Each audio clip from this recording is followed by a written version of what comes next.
How's everybody doing today? Welcome back to another episode of Boys in the Zone. We got a really fun guest and a guy that I've been talking to for a very long time. Boots on the ground, Eric does a lot of stuff for Can Fan podcast. And with that being said, man, how are you doing, man? I'm doing fantastic, EJ. Thank you for having me on the show. It's an honor to be on here with you today. Absolutely, and you got to show what jersey you're repping tonight, man. I got the Micah Parsons There you all day, go. all day.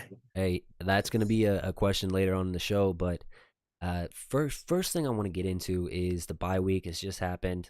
We didn't get to watch any Cowboys football for a week, so we've kind of washed our sins away, and we don't have to think about those games with the Niners or the Cardinals, or we don't have to ride super high on those beatdowns of other teams. So kind of a clean slate here. What is your biggest kind of problem that you've hoped that we've fixed over the bye? Honestly, I think I'm just hoping that everybody gets healthy, because I feel like Yeah. it's been such a carousel, not just on the offensive line, but on the defensive side as well. I think ever since the Trayvon Diggs injury, you got people moving around to the slot position, and then you Yep. got all these new guys, and then LVE getting hurt a couple of weeks ago, and then you have Marquise Bell playing that role as well, and then you have, Micah Parsons being moved back to linebacker. So I feel like anything you do, you're gonna need a couple of games to kind of gel, or a couple of practices at least with that personnel and get that chemistry going with everyone. So I'm hoping that during this bye week, the players were able to kind of gel a little bit. And I mean, we saw what we had out there against that Chargers game before the bye. But I feel like if they kind of have a little more time playing with each other and talking to each other, I think that translates well onto the field, and hopefully we'll see a good outing out there against the Rams next Sunday. Absolutely. And you brought up Marquise Bell. I do kind of want to talk about him for a little bit because he Yeah. played a really nice game against the Chargers. But we signed Rashawn Evans off of the street. So do we see a little bit of him in there? Do we still what would you do? Would you roll with Bell because he played so well, or would you get the true linebacker those reps if he kind Well, of knows what we're doing on defense? competition is going to breed greatness. I mean, in the beginning, I thought that Mm. Evans was kind of a non-factor in the beginning, just because I figured like if he was so good, he'd be on a roster by now. Yeah. But then I started like investigating, started like looking up like articles about him, and it kind of seems like he was kind of holding out for the money and holding out for the right team. I mean, apparently he was getting a couple of offers, but not from any Super Bowl contenders. So the fact Yep. that he was kind of holding off and picking where he wants to go, it feels I feel better about the addition. I mean, you can't complain about having depth, but I hope that he lights a fire under Marquise Bell. I mean, we saw what he did. He did a couple of game-saving third downs where he stopped Herbert towards the end of the fourth quarter, and that was so key for that win. But I feel like he's there. Marquise has been with the team longer. He knows the playbook. He's got the reps. You got to leave him in there if you got the hot hand. But if this guy's outplaying him and outperforming him in practice, then we got to go with the better man. Yeah, yeah, that's basically how I feel about it. Got to give the chat a shout out. So KHY001, what's up? What's up? OG says yo, and then 001 also just says just go with the true linebacker. For me, it just all comes down to how you're practicing and what Dan Quinn sees. I think that he has a supreme knowledge on what he wants his guys to do, and he knows if they're doing it well in practice. So he's not going to put out somebody that's not ready. And for as much as LVE has kind of been slow or is not very sideline to sideline as a linebacker, um, he knew the cerebral part of the game. He knew that stuff. He's kind of like a Sean Lee. Obviously, doesn't have that supreme talent like a Sean Lee, but he was a good linebacker. So he's definitely missed, and especially in the run department with Marquise Bell. It didn't show up as much last game because I just think that Marquise Bell was really sound tackling, but LVE is a pretty good run defending linebacker, especially up the middle. Obviously, the outside run zone schemes and stuff like that, if he gets a guard blocking him, not going to be advantageous for him, but overall, he is going to be missed. And so, I like the move to go and get somebody in free agency and somebody that has some skill and some talent. We'll bring up Chad again here. He's actually going to help develop Damone more. LVE is really not the greatest player to follow. So I think he's talking about Evans there, which will be good. I think that Damone Clark a little bit has been underwhelming for me thus far in the season. I thought that he was going to make a big leap. I think I had him on as like number 2 on my players that I thought was going to take the biggest leap from year 1 to year 2. Yeah. So he's kind of been a little bit of a letdown, but overall, man, I think that the linebacking core, just in general, has not been the greatest, and that's our weakest link. Which brings me into another question: uh, what would you feel comfortable trading for? Is would it be a running back? Would it be a linebacker? Would it be a big defensive tackle or somebody like an Aaron Donald? If you do happen to beat the Rams, they're going to be 3-5. Would they part ways with the All Pro, like somebody like that? Like, Yeah, no, I agree. But first of all, let me add to that Damone Clark because I do have thoughts on him. Like I agree yeah, with you 100%. I almost feel like he was a late addition to the roster late last year. So I kind of feel like he entered the league with fresh legs when everybody else was already, bruised and mm, battered. So he kind of like stood out. But then this year he got a full training camp underneath him. And I kind of feel like he's on the same level as everyone else. So he's not shining as much as those fresh legs as he did last year. But you're right. I did expect him to make a bigger jump because the expectations are so much higher. But as far as trading, I mean, we hear so many things on social media and on the media about who we should go get. I know the Denver Broncos are struggling, so I've heard a lot of comments about, hey, those guys are obviously going to have a fire sale. We should probably go get Sertan, or maybe they're can't think of the tight end over there on that team, but. The trade that I would love for the Cowboys to go, and I'm still waiting for my phone to just like go off and ding say, off. hey, Yeah, yeah, just like breaking news. Adam Schefter's out there. Jerry Jones did it again. He trades for Derrick Henry, trading someone like maybe like a Sam Williams and maybe a third or fourth rounder to pick him up, and just really going for it this year. I was gonna say, besides Damone Clark, the person that's disappointed me the most is Tony Pollard. I do not think that he is our number one running back, or at least should it be. I always thought he was more of an exceptional complimentary back. You had Zeke mm, last year coming in, doing all the dirty work, running through the tackles, wearing down the defense. And then here comes, Tony Pollard with fresh legs and would just exploit the tired defensive line. yeah. And now that you're asking him to take the first reps and the majority of the reps, by the time he grinds and pounds the defensive line, by that third down, 36, 34, not real doesn't really have that burst that we're used to seeing from him. And That's I the mean, I don't biggest know. thing. Yep. Maybe we don't even need to bring someone on. Maybe the Cowboys just utilize maybe a Lupke or maybe more Rico Dowdle in that last year Ezekiel Elliott role, Yeah. and that way it frees up and it gives him more of a less reps. But when he does come in, he'll put everything he has into it and he'll have that burst again. So I don't know, but if we did trade for someone, I would love a Derrick Henry. I mean, he's one of my favorite players that's not on our team. Just watching the tenacity, how his legs just move nonstop, and he's just so raw and powerful. I think if we were to add him to the Cowboys, it would definitely make the whole team better, not just our running game, but I think it'll even make Dak Prescott better. You would see people loading the box to prevent the Derrick Henry from trying to get a couple easy yards, and you're gonna have to, bring in maybe upload, get another linebacker inside to kind of, or maybe even a safety to spy him, and that's gonna free things up um, for for CeeDee Lamb and Cooks and people who have to get open. I think the biggest, like, Derrick Henry definitely would help. Don't get me wrong. And if, Yeah. if my voice sounds a little bit weird, chat, obviously I'm kind of a little bit sick. My throat, I have some congestion and stuff like that. But beside the point, I'm drinking some tea to try to help me out here. I I love it, man. It's very soothing. It's sexy. Go with it. There you go. Embrace it. Um, Embrace it. but beside the point, I think that overall our offensive line just needs to block better. And so if you can fix what I've seen thus far in the season over a week of a bye, over your bye week, and you can get the offensive line working as a cohesive unit and really working on those blocks and then pulling guards and stuff like that, getting your outside run scheme going, that's what's really going to make an impact.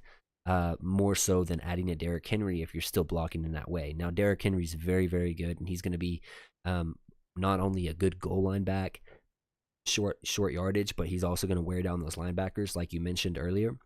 But you got to get him up to the second level. So, and then I don't know if I'm completely ready to give up on the Sam Williams, but That's kind of just because he's buried in the depth chart right now, so we really haven't been able to see what he has.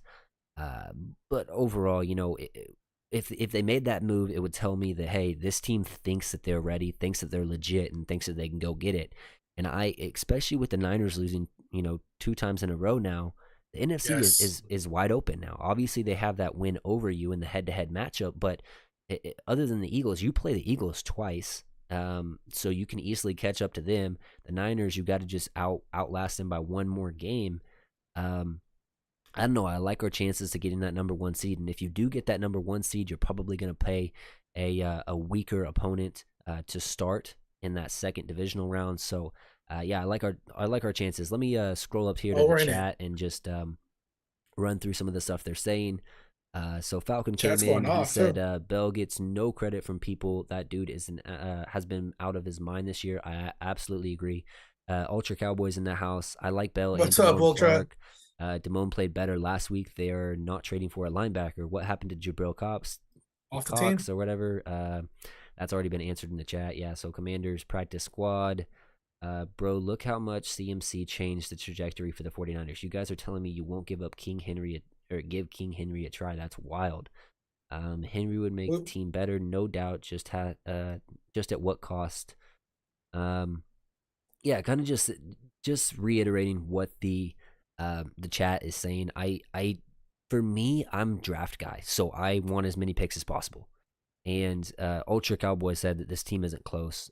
You can't give up the draft capital. And for me, I'm Well, not touching classic those Ultra. first 1, 2, 3 picks. I'm just not touching those. So if you're telling me you can dip into future capital for King Henry, or you can player swap and they can get a young player or somebody that they kind of covet. I know the tight ends definitely need wide receiver help. Would you You flip a know, Michael Gallup for him? You know what I mean? So yeah, uh, I think I would. for me, I wouldn't be giving them anything of significant value for King Henry, especially where their team is looking to go. It's kind of moot point. They have the Jaguars, they have the Colts that are actually better in that division right now than them. Texans are playing all right ball. They have a good coach. Don't get me wrong. Their coach is still going to want to win in Vrabel, but at the end of the day, man, you got to see the writing on the wall with your team, and you got to see, okay, we have a chance to possibly tank and get a much, much better quarterback in here, or if not, we can see what we have in our second round pick, or Malik Willis. He's still on the team as well. So you got to figure out what's up with Tennessee if they're willing to trade. But Jerry Jones sounds like he's not going to be making the calls. They want people to call him, which is kind of asinine to me and what I kind of think, because you know that Philly's GM is always on the phone calling. Hey, any players you guys don't like, kind of falling out of grace there? What's the price on him? What's the price on, and just flipping deals. And Kevin Byard has been not as great this season, but in the past he's been an all-pro safety. So you take the chances on him and just being surrounded by better players overall. I like that trade that Philly made, and especially with trading their current safety in Terrell Edmonds to the Tennessee Titans for him. You get his contract off the books, and then you add a potentially a lot better player at the position. So um, overall, Now, just go ahead. no, no, I agree what you're saying, and I was actually looking at a comment on the chat, like somebody was talking about like the difference that CMC, how they gave a bunch Yeah, of draft capital, but you saw what it's done to the Niners ever since he joined the team. They're a Super Bowl contender, and I feel like the Cowboys need to make the same play. I'm not afraid to give away a second or a third rounder. I mean, we're talking about before the show about how the Rams they just got a steal and what's his name? Puka Puka Nakua. Nakua. Yeah, Yeah, he's a fifth rounder. So I mean, there's talent out there, and then Will McClay, I trust. So something like that we can give away. I mean, I believe that we can still find talent in the fourth or fifth round as well that can make a difference. Because I mean, how many first, second, third rounders that are drafted into the NFL this year are making the impact that Puka Nakua is doing in the NFL? yeah. Well, I mean, if they would have listened to me, I had Puka Nakua as like a third round kind of a guy, so they would have been Yeah, better off. But Jerry nah, should have just listened to you. yeah, should have just listened to me. No, but yeah, Puka Nakua. I think that well, one he's in an excellent just situation there. with a gunslinging quarterback, a quarterback that's going to give you a chance, and Matt Stafford. Two, Yeah. your top wide receiver started the season on IR, so you kind of got thrusted into getting a lot of snaps, and not only getting a lot of snaps, but making something out of those things. And so now, Yeah. excuse me, now Puka Nakua has the luxury of stepping back into a wide receiver 2 role where he can be even better facing lesser players on the other side. Right. Where Cooper Kupp is over there, kind of getting that brackets coverage and stuff like that. So, Puka Nakua is a great example of somebody that does hit later on in the rounds, but for the most part, you don't even have. I don't think you have a fourth, a fifth, or a sixth round pick right now in next year's draft. So, to Right. say that, oh, we're going to also give away our third round pick, then you're left with a first, a second, a seventh, and probably a sixth or a fifth compensatory pick you'll probably pick up as well. But overall, that's not a big draft haul, especially if you don't get to the place that you want to be at in an NFC that you think is very winnable anyway. So if you get bounced in the divisional round again, you're like, man, we spent all this capital last year and we have even less picks now. So what do we do? You know what I mean? So, Right. But like a Derrick man, Henry, can you I know, but name? he's on the backside of Can you 30, isn't name he? on your hand like 5 running backs better than Derrick Henry? Nick Chubb, Christian McCaffrey. Okay, Uh, keep going. Yeah, those uh, are my two. I can't think of anybody else. there's better ones than, come on, Brees Hall. I would take Brees Hall over Derrick Henry Really? right now. I would. Really? I mean, I don't know. I think Brees Hall is benefiting from a better offensive line than Derrick Henry, but I mean, you put Derrick Henry behind the Cowboys offensive line, I think Man, we see like Derrick Henry from like 2 years ago. yeah, I don't know. If I thought about it long enough, I think I could come up with better backs. Bijan Yeah. Robinson, I would put over Derrick Henry right now. Really? But I mean, he's been up and down. apparently he doesn't get no carries. Killed my fantasy team last week. I don't know what the heck they're Yeah. doing, especially with Arthur Smith. That's beside the point. Um, Yeah. Either way, I think that Derrick Henry would be really good on this team. Don't get me I do wrong. too. I just don't like the draft capital of a third rounder. You would have to Yeah. get. You would have to tell me, hey, we're gonna give a fifth, like almost like what Philly did. We'll give a fifth and a sixth, and then we'll also give you some type of player that's kind of fallen out of grace from our team to Yeah. flip. Or Flip maybe some. somebody from like not just next year's draft, but 2 years from now or Yeah, something like that. yeah. So So let me get in the chat right here. So Ultra saying yeah, Byard is on chat's the going off. decline, just a player now. Eagles have huge issues at the cornerback position. They have regressed. We got Can Fan in the house. What up, guys? They said this is the duo everyone needs. Completely agree. Ultra Cowboy, true, but hey, man, only one team is in our way. We're close in my book. You don't give up a second or third rounder for a 30-year-old running back. I'm kind of agreeing with what Ultra's saying. Um, we will get 1/5 compensatory pick, I believe. Falcon says, and then Bijan over Henry, a stretch. I don't think that's a stretch at all. I think that Bijan's the best running back we've seen in years come out of the draft, and he's 20-some years old. So, yeah, I'd absolutely take him on the team for the next 2 years over Derrick Henry. But Real quick, let me do something for my Cam fan guys. Hey, crack him if you got him. crack him if you got him. That's Hey, for Cam you fan know out what? there. Let me go. Let me get a crack him. Join me. It's gonna do wonders for your throw, I promise.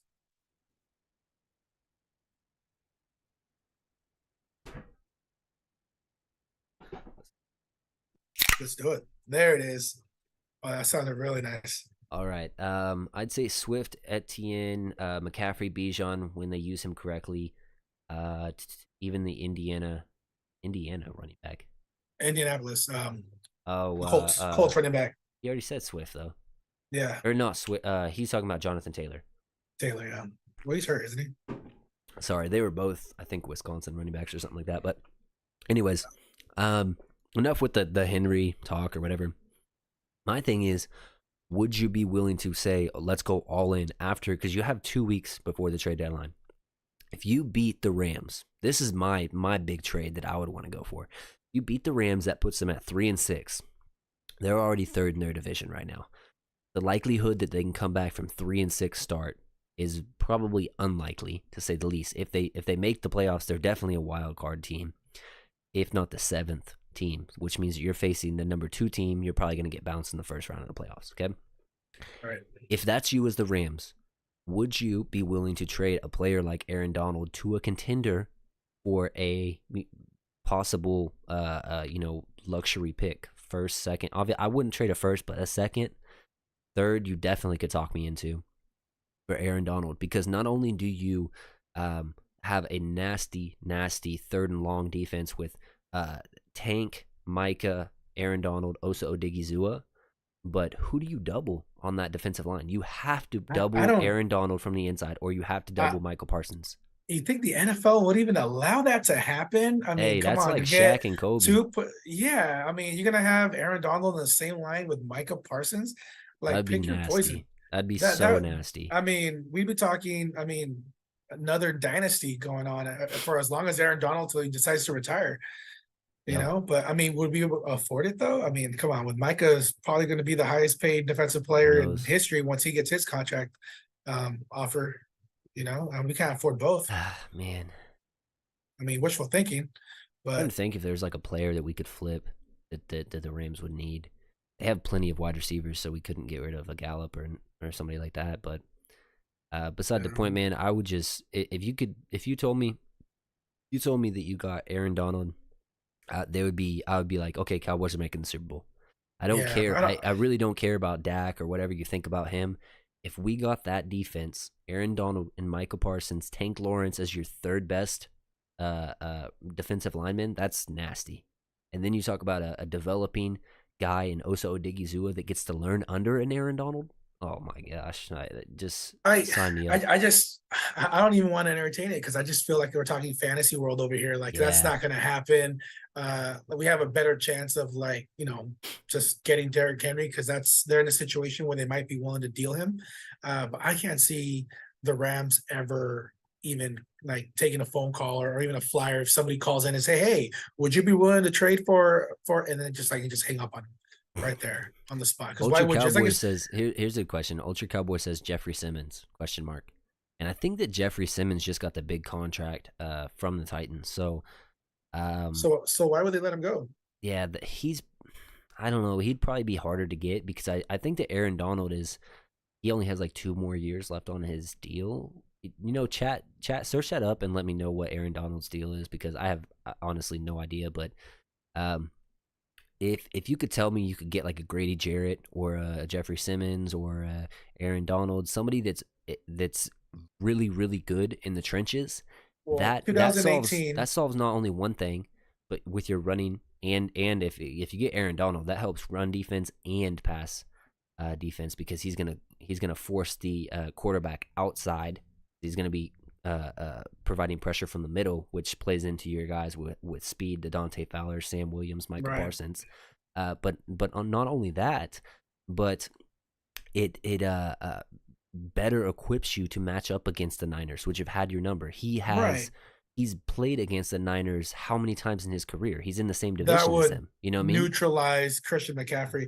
It says in 2018, Donald become the highest paid NFL player by signing a 6-year contract deal with the Rams worth 135 million. The contract also included a guaranteed amount of 87 million. Since then, the Rams and Donald reworked his deal in 2022, which now sees him pocket a handsome 31 million annual salary.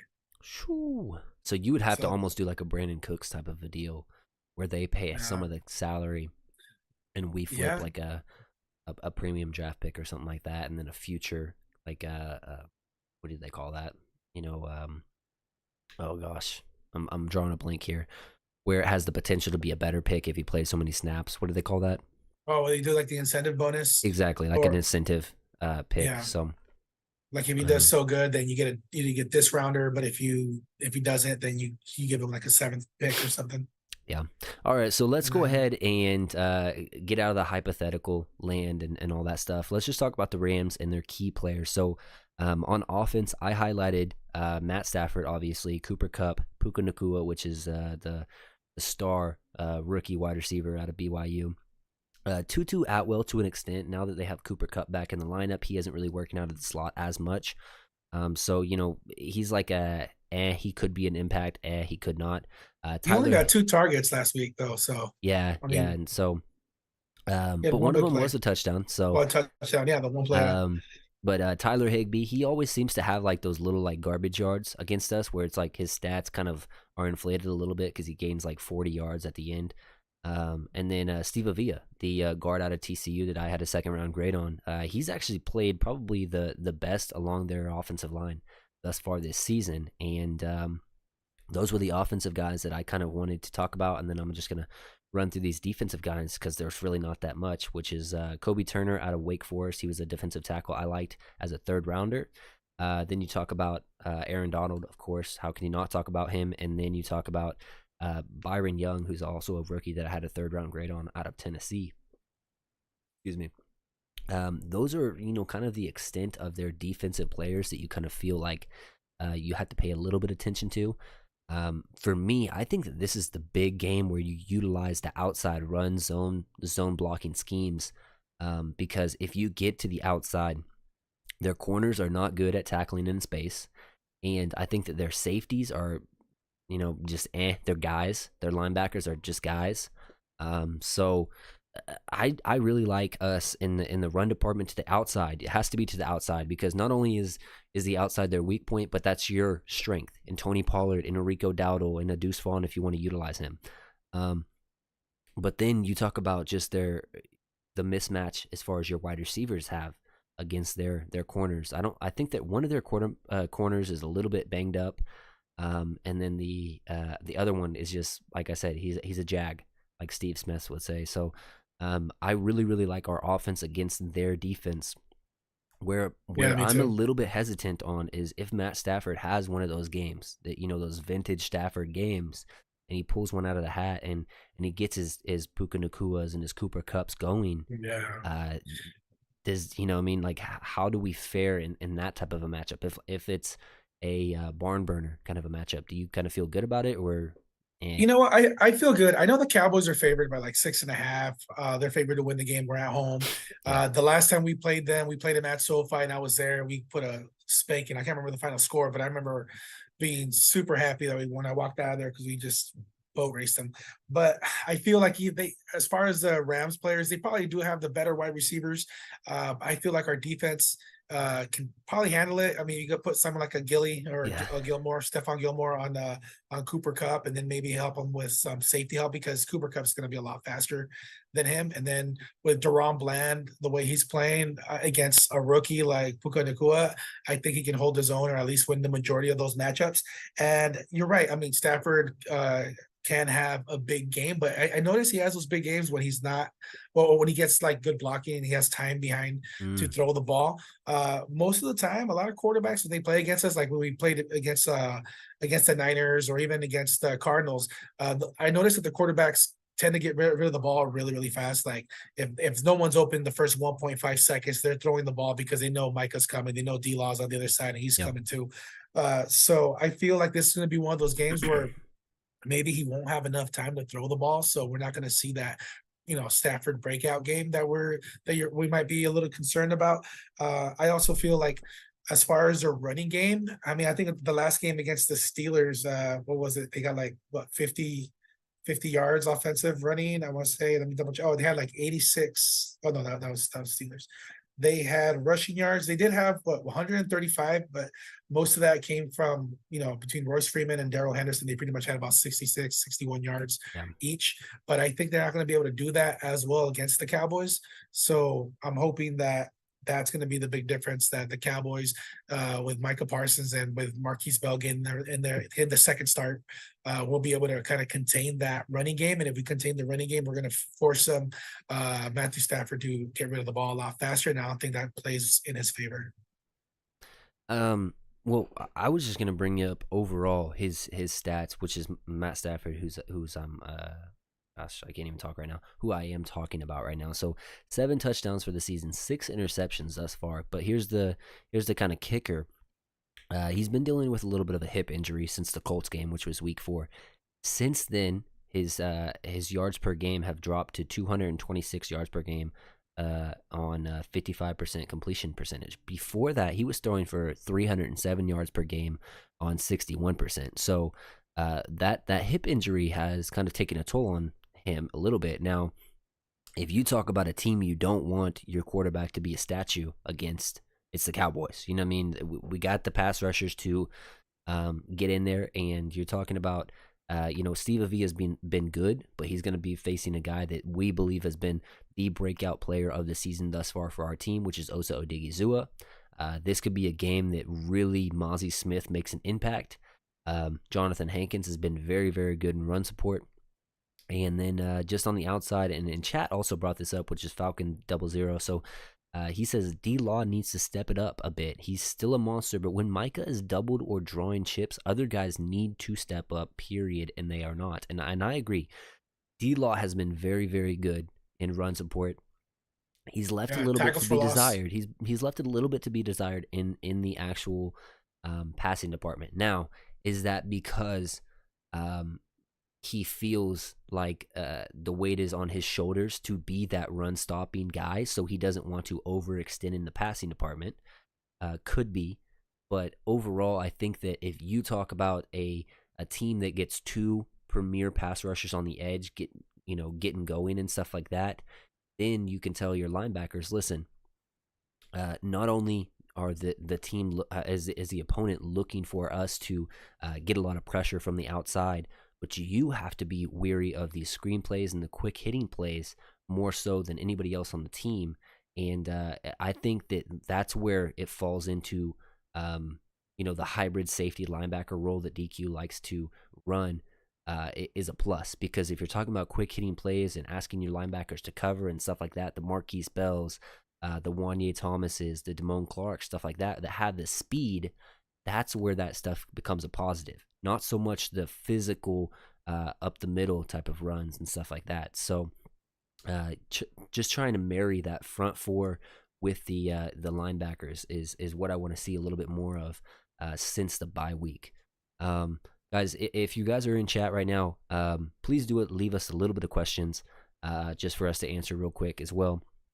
But I do have a question for you, though, Boots. And also, I just got to say what up to AJ. But anyways, What's up, AJ? my question, though, is if you have one matchup that you really, really like in this game, whether it be CD against their DB1 or whatever it is, what is that one for you, and how do you continue to exploit it down in, down out? Oh man, a matchup that I think that we got to exploit. I mean, CD, I think you're right. CD's probably going to have the better matchup if his guy's a little slowed down by the injury. I feel like CD's going to have a big game because I just kind of been the pattern. Like he'll show up for one game and then one game he kind of disappears. Mm-hmm. Following game he shows up again. So I think we're going to have another one of those big CD outings. Even though he was key for us at the Charger game. I kind of feel like a couple of weeks ago, people were criticizing Dak for not getting him the ball, rightfully so.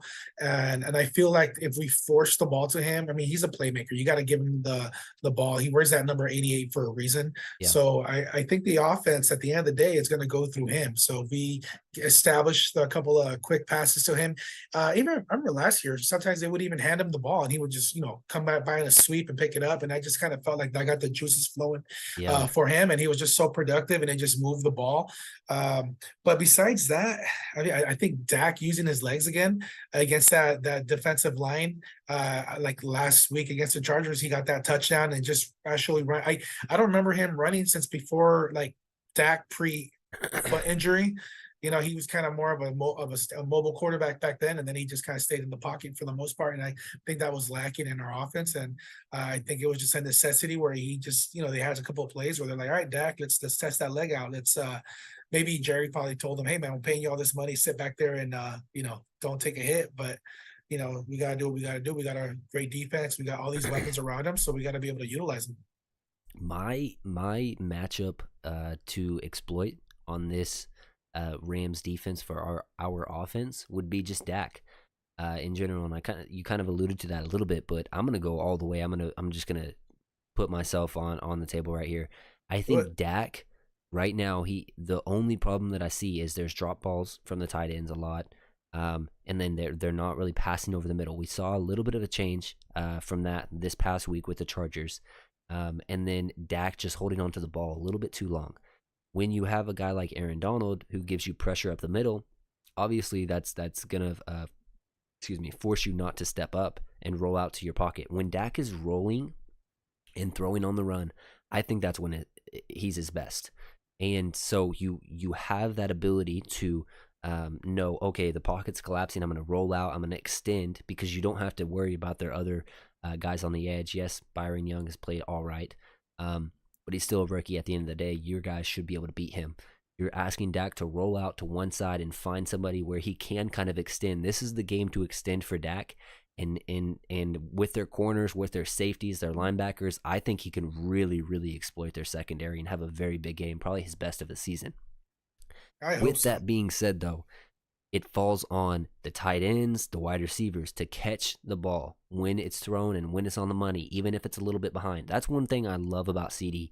He's not afraid to get hit over the middle, man. He will Yeah, go and grab it cross body, and then he will absorb a hit and get right back up, and he'll hit that little slime on there. yeah. But that's why I want that my ball mentality from the wide receivers, from the tight ends.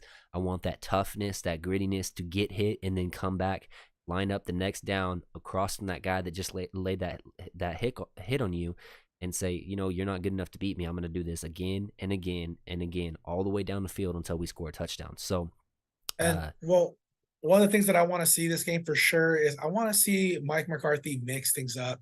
I mm, mean, we were at the game with the Cam Fan guys last week at SoFi, and you can only see so much when you're live. So that same night, I got home, got on TV, and I replayed the whole quarter, match, and I yep, started like noticing like these patterns. And I'm just a casual fan out here watching the game, but I want to say in the first half, I counted like we ran up the middle with Tony Pollard on first down for like every first down we got 7 or 8 times in a yep, row.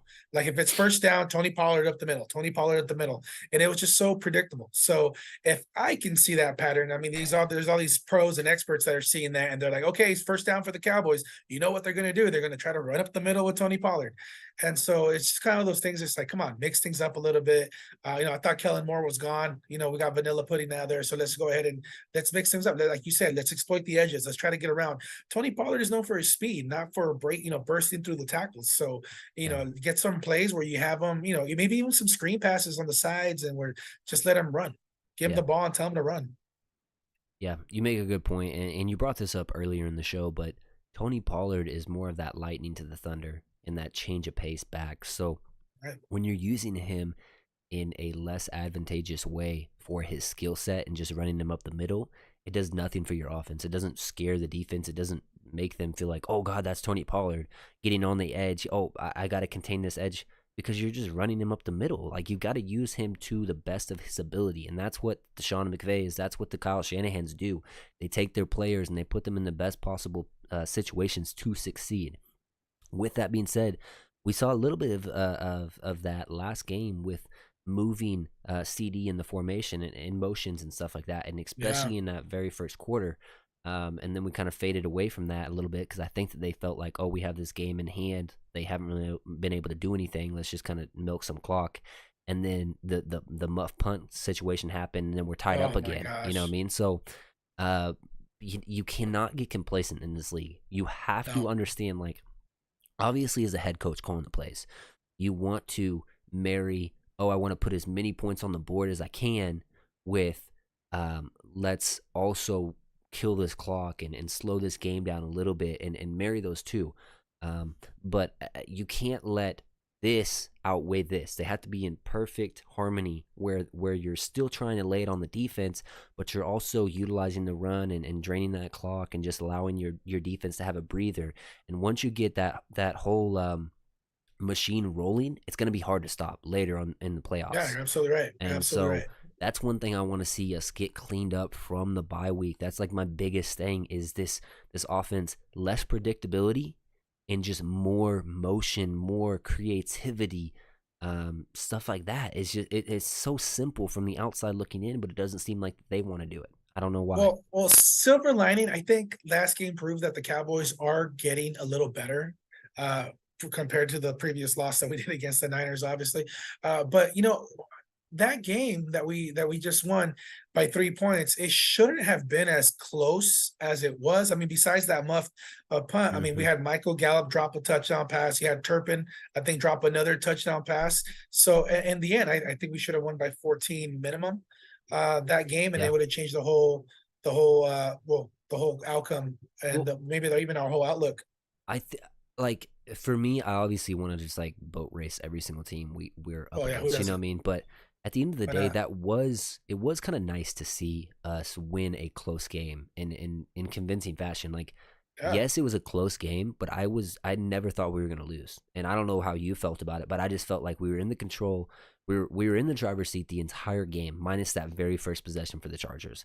After that, we came out yeah, and we controlled the game the rest of the way until the muffed punt, which kind of gave them that ability to tie the game back up. But I will say it did allow me to gain a little bit of an ease knowing that, okay, my team, yes, they might not be able to score it every single time in the red zone like we've seen in years past, but one thing that they can do is they can come back from some type of adversity when there's a muff punt or whatever and kind of get level headed, march down the field. And yes, it was aided from a penalty, but march down the field and get some points on the board and reclaim the lead. yeah. Yeah, no, I mean, I agree with everything you just said. I mean, but I think you're a lot more optimistic than I was, because I was there and I was so nervous. Especially, I mean, it was Yeah. the score was going back and forth. We're losing, then we're tired, then we're winning, then we're losing again, then we're winning again.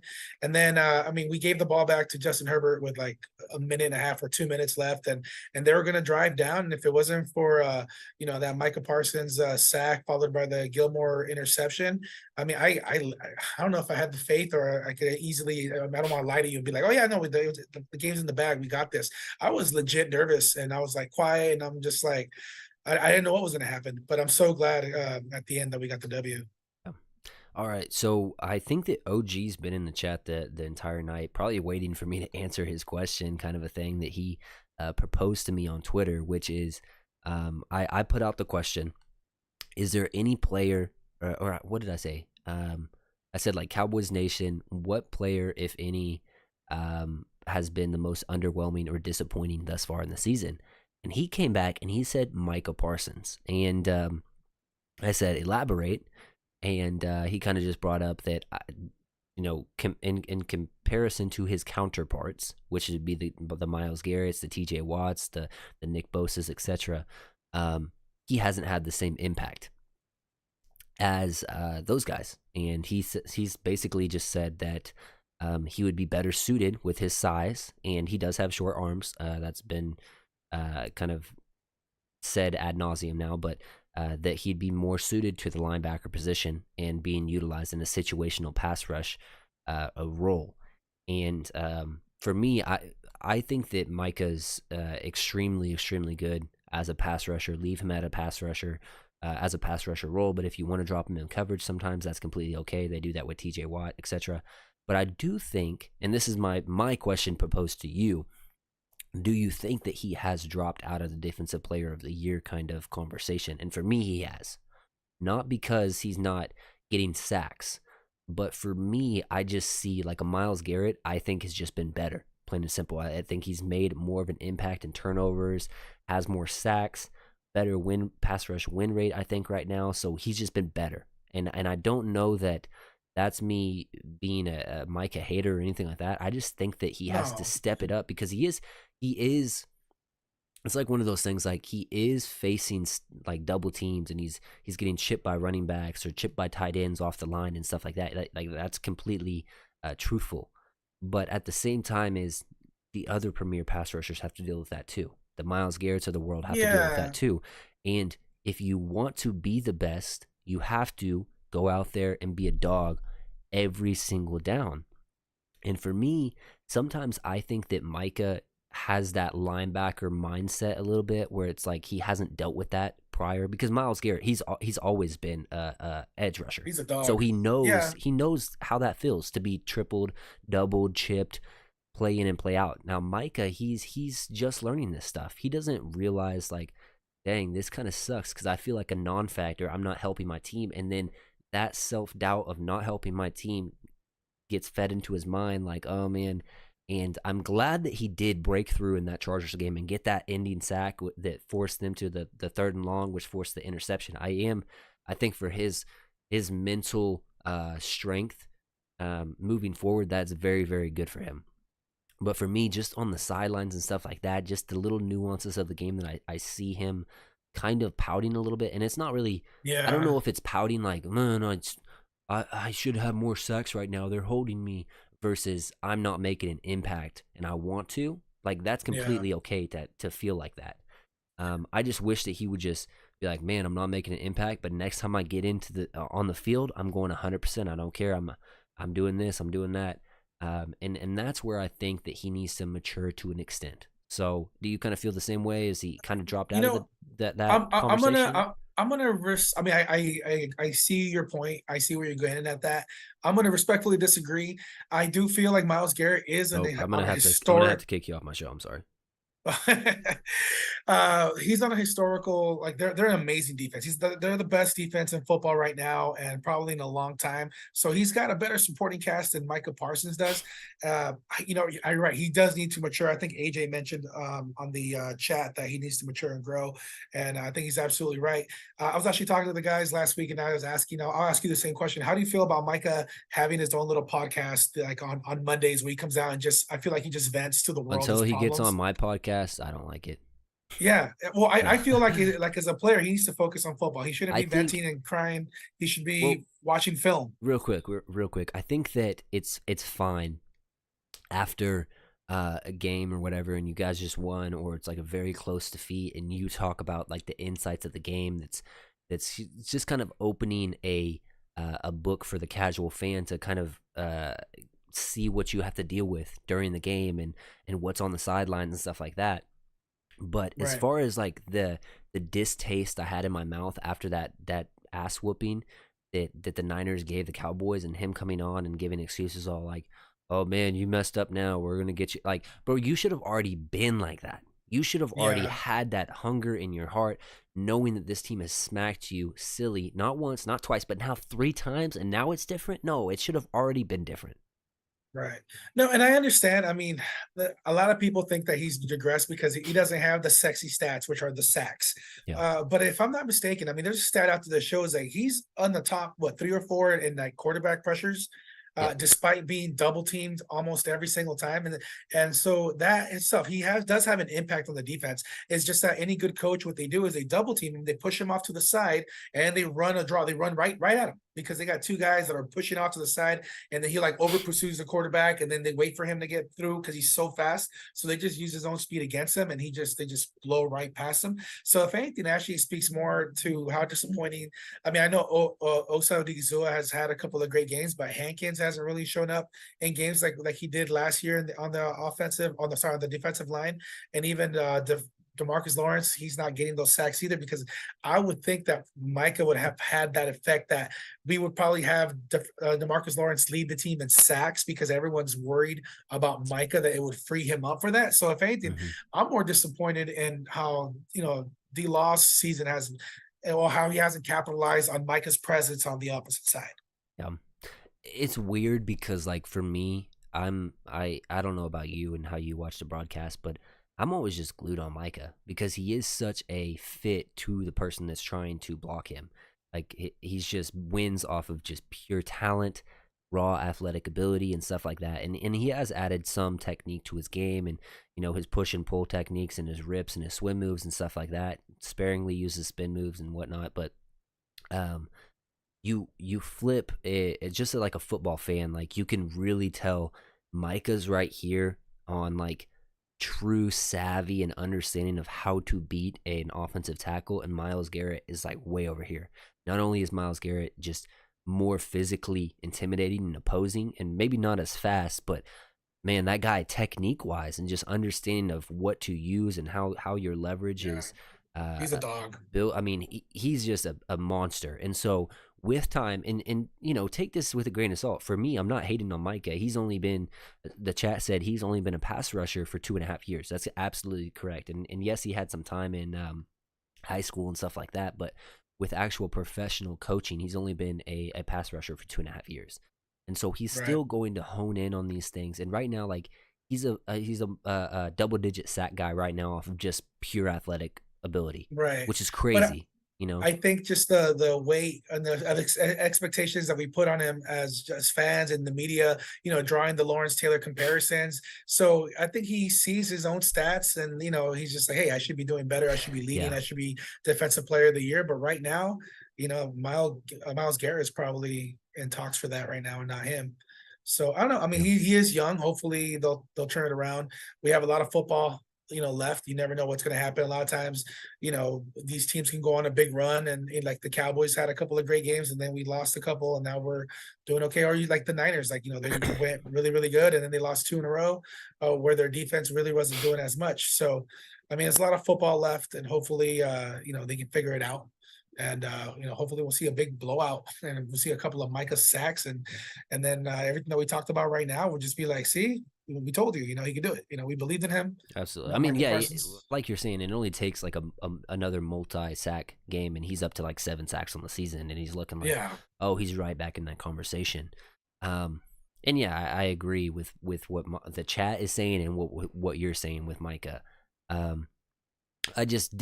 thought that OG had a little bit of a point with Micah maybe being used a little bit more in the linebacker role, especially with LVE going down, and utilizing his skill set, his speed, his diagnosis, understanding of the game to play that linebacker role and make an impact there as well. So,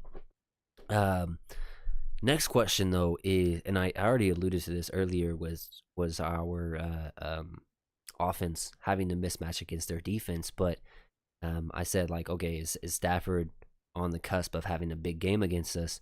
What offensive weapon are you most worried about for the Rams against our defense? Cooper Cup.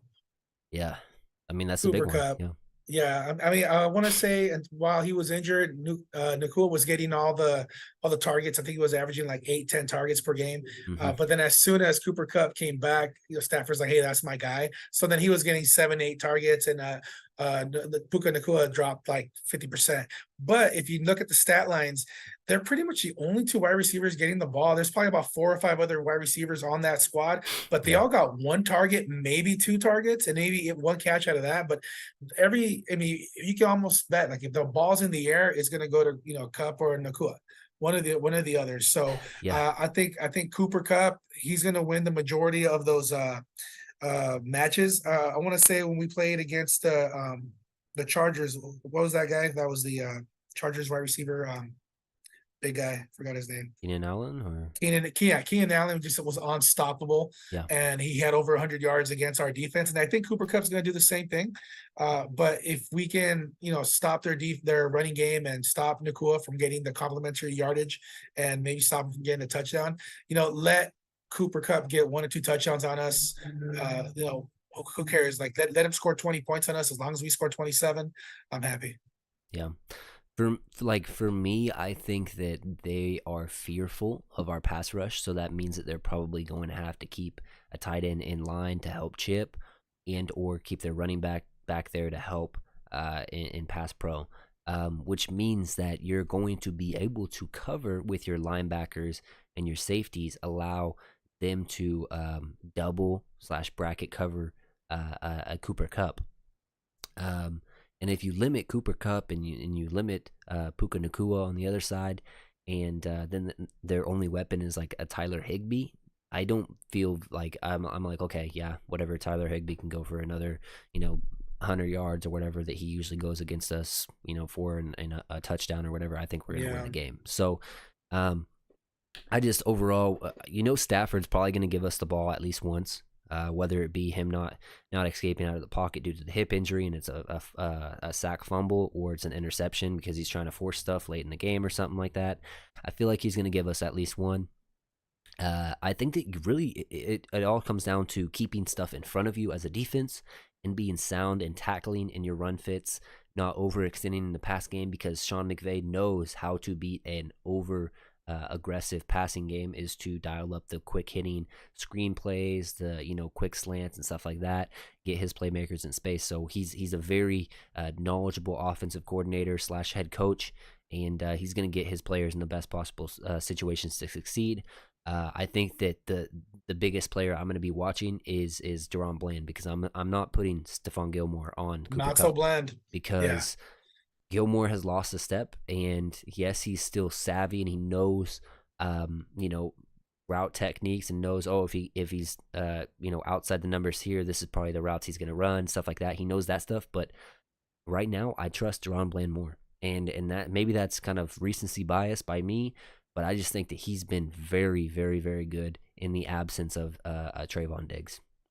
Right. But I mean, when one team depends so much on a one wide receiver like a Cooper Cup, I mean, he's gonna win the matches. He's gonna catch a couple of Oh balls and yeah, he's gonna yep. get you those yards after the catch. But defensively, the way to stop those guys is you get your your best defensive back, which in this case I think probably Deron Bland's probably the speedier guy that can match up with them. But you don't put him against their number one. You put him against their number two wide receiver, which is Puka Nakua, right? And Take then him what you do away, is and then yeah, well, you get your second best okay. cornerback, which is Stephon Gilmore on Cooper Cup, but then you get the safety help. So you're basically double teaming Mm. them. So you got two guys to try to slow down or shut down Cooper Cup, and then you let Deron Bland go one on one with the Nakua in order to slow that down, and everybody else can focus on the run. Yeah, I just don't know, because they use Cooper Cup in the slot a lot, and But you're gonna have to slow down Cooper Cup by committee. There's no I one on know, our but team. I mean, what if I'm Trayvon saying, Diggs were with us, then I'll be like, put Trayvon on him.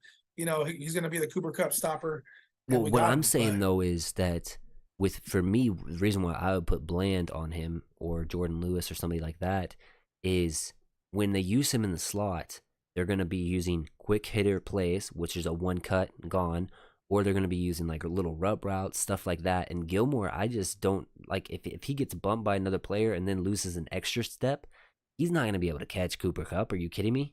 That's why I'm like, and maybe I agree with you if he can jam him at the line, but usually a slot wide receiver is off the line a little bit, so you can't get so you get the free release or whatever. But anyways, if he can jam him up at the line, slow the timing down, and offset the timing between him and Stafford, I like that idea. But yeah, it depends on where they use him, and they use him a lot out of the slot. So Jordan yeah, Lewis and Deron Bland have to be on their cues. And why I say Bland is because he has experience not only on the outside now, but he's very, very good in the slot as well. So he can yeah, I move think in he's there. much better defender in the slot. So if they try to go that way, I think we have a good chance. Yeah. Yeah. I Um, saw a couple of score predictions on the Ultra Cowboy 35-14 Cowboys from his lips to God's ears. yeah. I mean, if Ultra's saying we're gonna kill this team, it's probably a good chance, because he's pretty Yeah, pessimistic usually, and I love Ultra. yeah, I So, know. I um, know. yeah. Man, I don't know. I think we've rolled through all of those notes kind of in what I wanted to talk about, like absolutely had to nail in.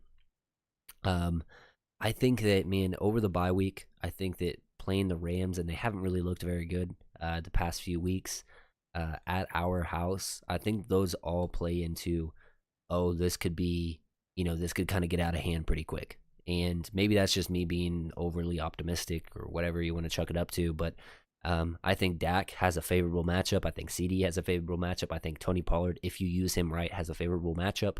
I think our offensive line, minus having to block against Aaron Donald, has a favorable matchup. Our defense, basically the only thing that they have that you could say is a favorable matchup for them is their wide receivers. And if you disrupt their timing and you get your pass rushers on the edge and force Matt Stafford to kind of rifle some balls in there, there might be some tipped balls, there might be some safety interceptions, stuff like that. So I agree with you 100%, but I'm still nervous because I mean, I think we were having this conversation before the Arizona game, and I thought we had favorable matchups across the board, and then we yeah, saw how that ended up. yeah, no, you're right. And the Rams have a better coach, offensive coordinator, than what the Cardinals have in their offensive coordinator. And I thought that they did way more with less. But I will say their offensive line was actually very, very good that game against our RD line. So I think if the Cowboys, as long as the Cowboys can get good and constant pressure against Matt Stafford, he's gonna turn the ball over. And if you win the turnover game, I feel like you win the game, and especially at home. If our freaking fans could ever get rowdy at AT&T Stadium as well, I mean, I don't know if you've ever been there, but I have not. it's like one of those things where you feel like it's more of a party than like a hostile environment. And so, and there don't get me wrong, there is like times where they do get loud and stuff like that, but it's like most of the time people are just walking around having fun, chilling, which is cool. I Yeah, like that, that's fine. But I want us to have a home field advantage for once. So like, let's get loud and proud for the very, at least the first half, and then you I can hope kind of so. drop back into the drinks after we get up by so much. But I hope so. I mean, the Rams they're not going to be an easy team. If you look at their games that they've played, I mean, they played a couple of teams that we played already, and I mean, they beat the Cardinals 26 to 9, and which is something that we couldn't do. And then when they played the Niners, they only lost by 7 points. It was a 30-23 game. So I that mean, was if we think before the that hip we're gonna, injury though of Matt Stafford. yeah, yeah, I But they have got Cooper Cup back since they got then. Cooper. They've Yeah. lost Kyron Williams, which is a huge part of what they do in the passing department as well. Um, Shout out Royce Freeman though, because I'm an Oregon Ducks fan. He's their number 2 running back now, and he's kind of a bruiser back. I remember watching him at Oregon. He was a lot of fun. But yeah, their weapons don't really scare me minus Cooper Cup and even Puka Nakua. Like I was very high on him during the draft process, and I liked his body control on the sideline and stuff like that. What round would you have wanted to draft them? Third. You wanted I the third wasn't round. like high. I wasn't So like no, super no, like no oh Scooney. oh. Well, who was our second? Our second was it Scooney Schoonmaker was our or second, third and then or second? DeMarvion Overshown was our third. Oh, I love DeMar Overshown.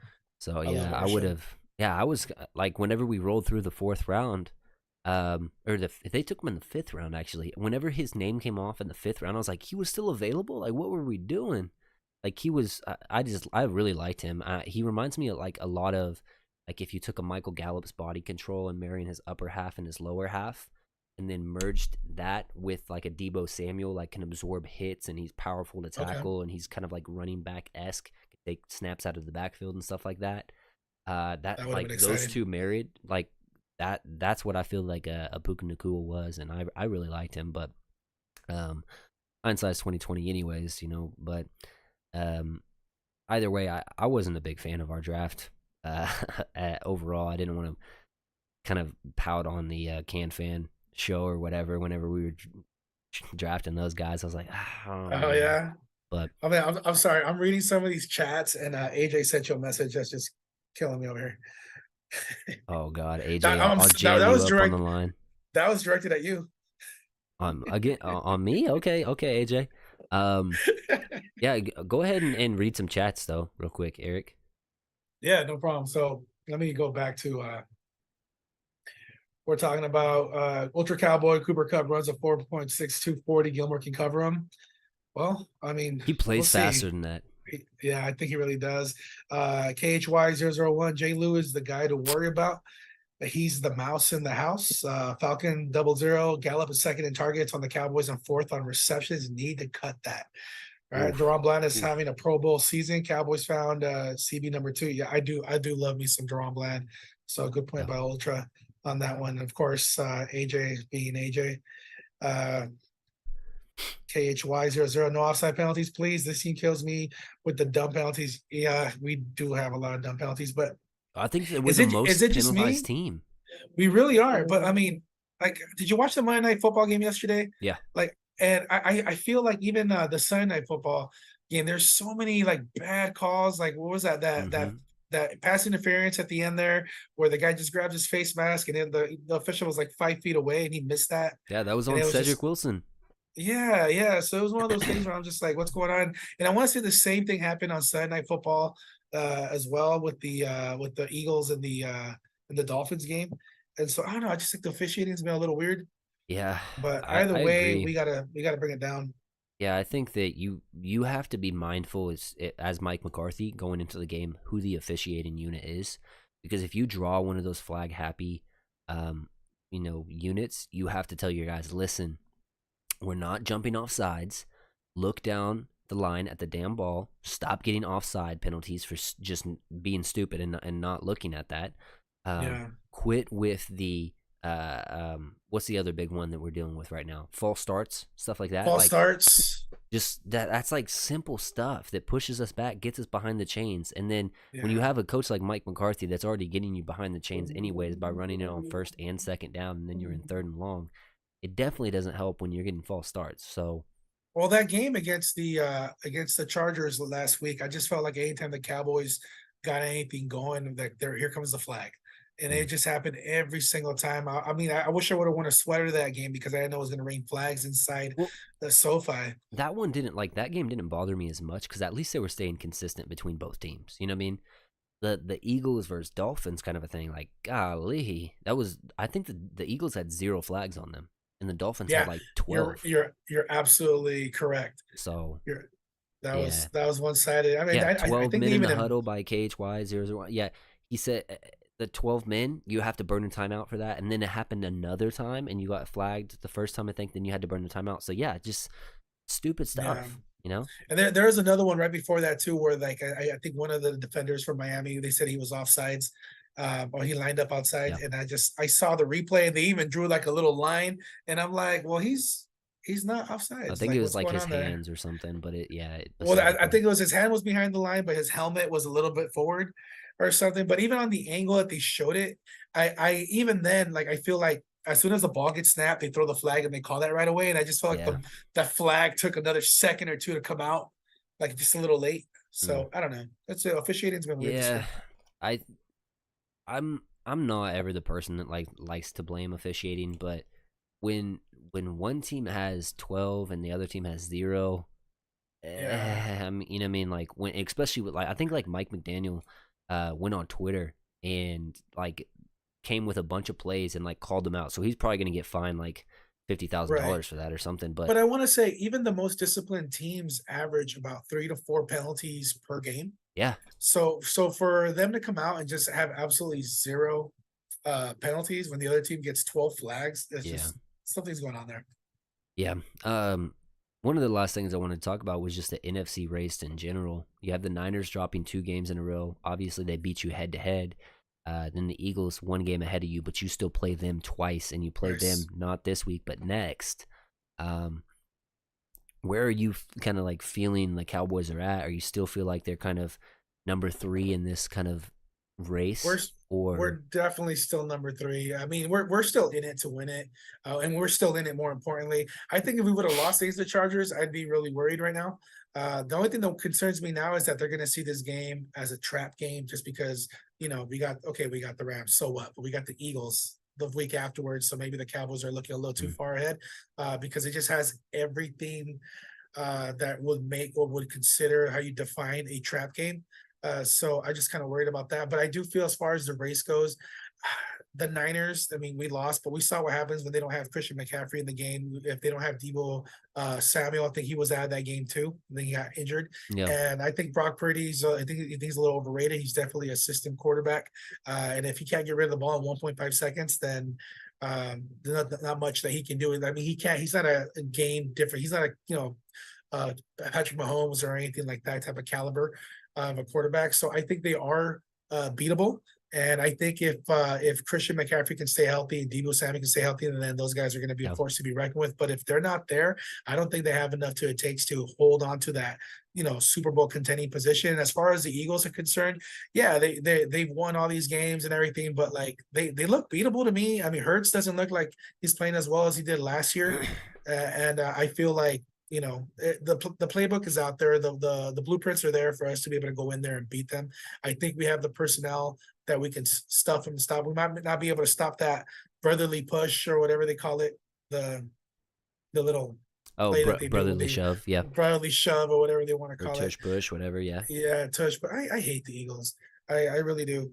But they, until someone beats them, until we beat them, we can't contend or even say that, hey, we're better than them, because at the moment, we're not.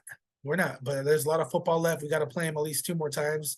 And I think that if we can win those 2 games, then we control our own destiny. But I do believe they are beatable. I mean, they lost to the Jets. yeah. So if they can do it, we can do it. I do want to bring this point up because I think that it's needs to be said as far as the Eagles go in this division. The Eagles play a very tough schedule these next couple of weeks, and they got the one yesterday, or not yesterday, but 2 days ago against the Dolphins, which I thought that they were going to lose, and so I was like, oh my gosh, they lost that. They dropped that game against who did they lose to? The Jets. They dropped the game against the Jets. They're probably going to lose the Dolphins game. It happens to be flip flopped. Um, so for me, I think that the Cowboys have the chance because they play the Eagles twice. They play the Commanders twice, which has not been playing good ball. If you beat them twice again, that puts you up, 2 games. Then you beat the Giants, which they haven't looked good either.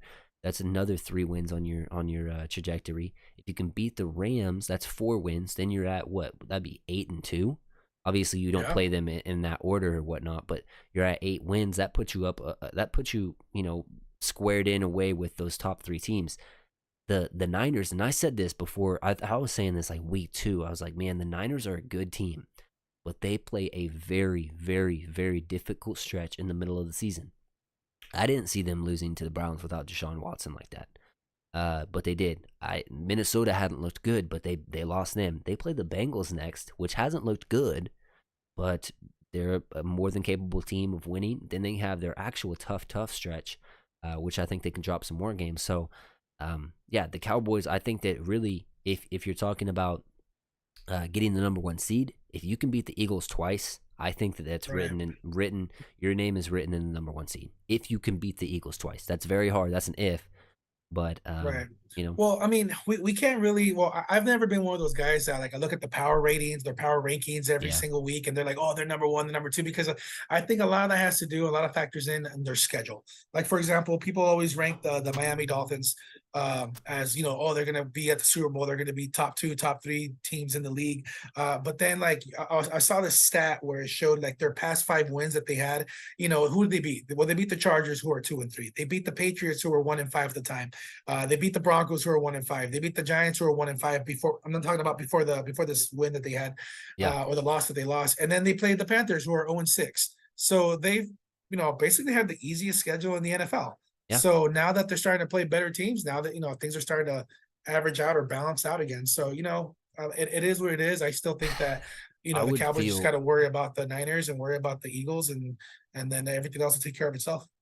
I would have felt so much better if the Cowboys would have lost by like 3 to the Niners in their house, Mm-hmm. Mm-hmm. knowing that like, okay, if we just get home field advantage, we're number 1 seed, like that's gonna give us those 3 points, and then all we have to do is execute. Like I would feel so much better. But to lose by 32, that put that like shadow of a doubt in my back of my mind, like maybe it is just this team that we can't beat. And if that's the case, you have to have the number 1 seed, because then that means the Niners are probably going to face the Eagles in the divisional as the number 2 seed.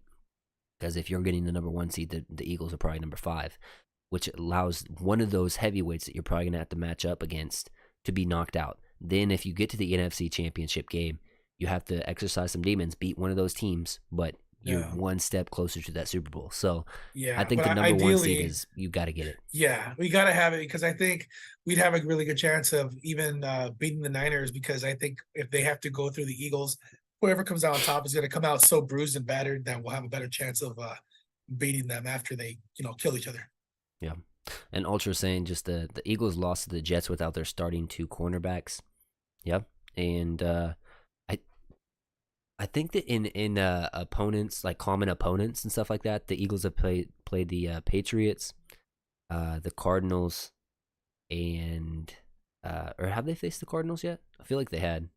Who did They played the Jets for sure, the Patriots for sure. the Um, Cardinals? Okay, hold on. yeah, look if they played the Cardinals. I feel like they did. The Eagles play the Cardinals?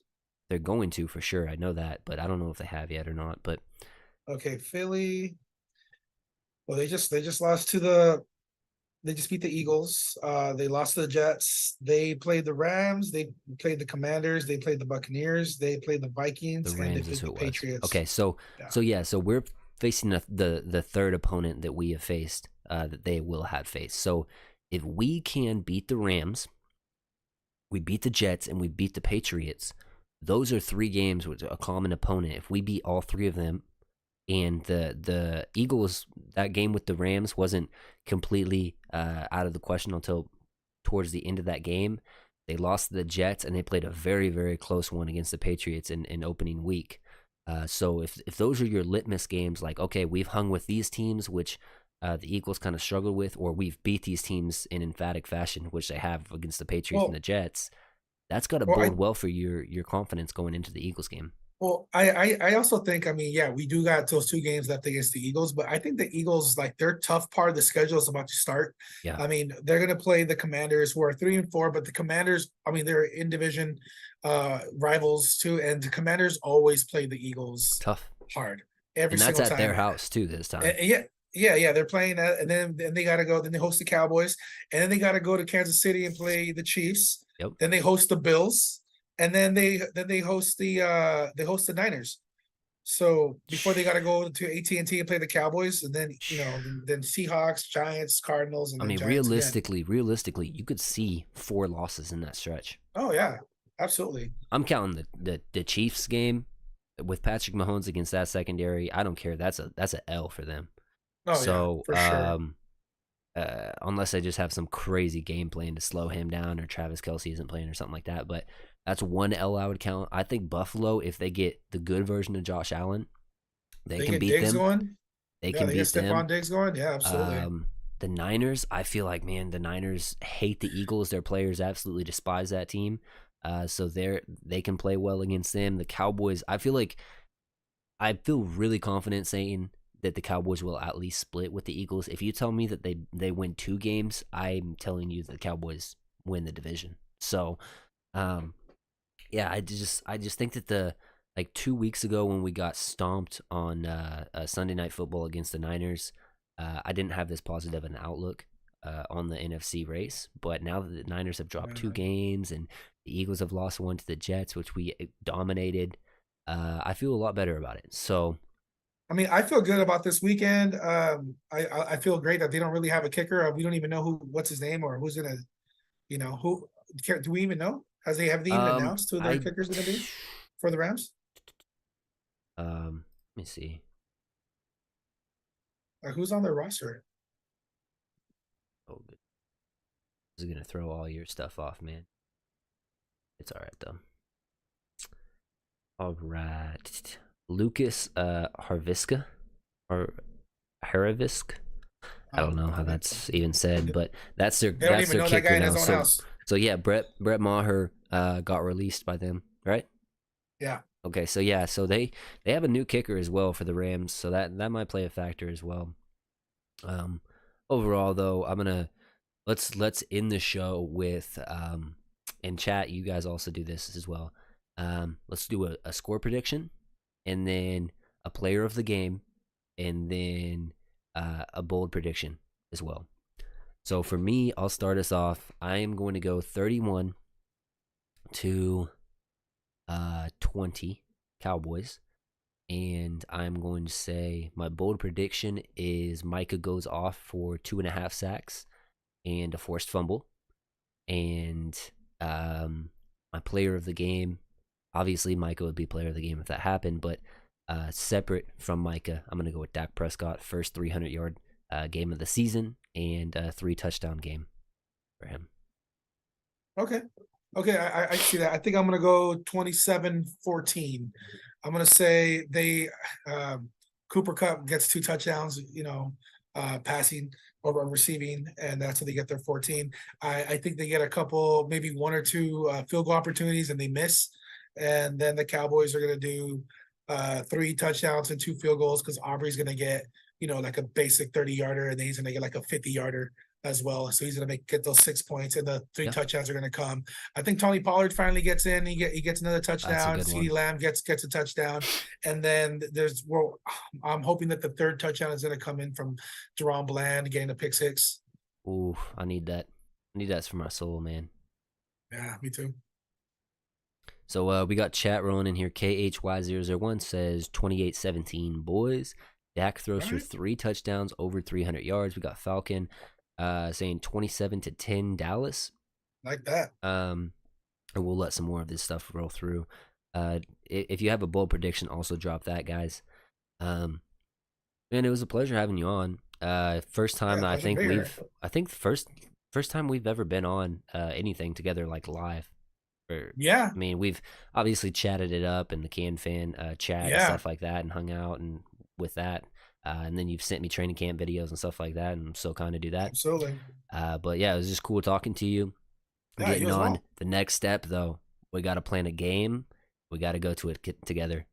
So I know I'll definitely, maybe not this season, but probably next season. yeah. I could probably find an excuse to go out there to AT&T and meet up with you. Oh, dude, either AT&T or who knows? I might go all the way out to California. Who would they play next year if they were to play a team?